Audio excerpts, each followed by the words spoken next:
आज आम्हाला या ठिकाणी माहिती तुम्हाला अशी द्यायची आहे, या महानगरपालिकेच्या निवडणुकीमध्ये 2026च्या जी निवडणूक झाली आहे त्याच्यामध्ये घोटाळा झालेला आहे.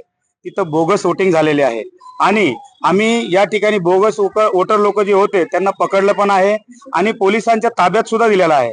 तर आमची या मोर्चाच्या द्वारे सर्वपक्षीय अशी मागणी आहे की प्रभाग क्रमांक 16, 17, 21, 20, 23 व इतर कुठल्याही ठिकाणी जर बोगस वोटिंग झाला असेल किंवा चुकीच्या पद्धतीनं निवडणूक जिंकली असेल तर त्या प्रभागामध्ये फेर निवडणुका व्हावा अशी आम्ही सर्वपक्षीय वंचित बहुजन आघाडीच्या वतीनं अशी मागणी करतो. आणि इतक्या लवकर जे आधार कार्ड, पॅन कार्ड आणि वोटर कार्ड कसे काय बनले आणि त्याला बनवून देणारा कोण होता आणि त्यांना इथं आणून देणारा कोण होता आणि ती मशीन इतक्या लवकर उपलब्ध करून देणारा कोण होता, त्याच्यावरती CID, CBI या पद्धतीने चौकशी व्हावं आणि त्यांच्यावरती कठोरात कठोर कारवाई व्हावं. कारण की या बोगस वोटिंगमुळे लोकशाही धोक्यात आली आहे, मशीनमुळे आलेली आहे. ही जी EVM मशीन आहे त्याच्यामुळे पूर्णपणे ही जी लोकशाही आहे ती धोक्यात आलेली आहे. म्हणून आम्ही इथून पुढं आपल्या प्रसिद्धी माध्यमाच्या माध्यमातून मी या ठिकाणी बोलत आहे, जर का इथून पुढे निवडणुका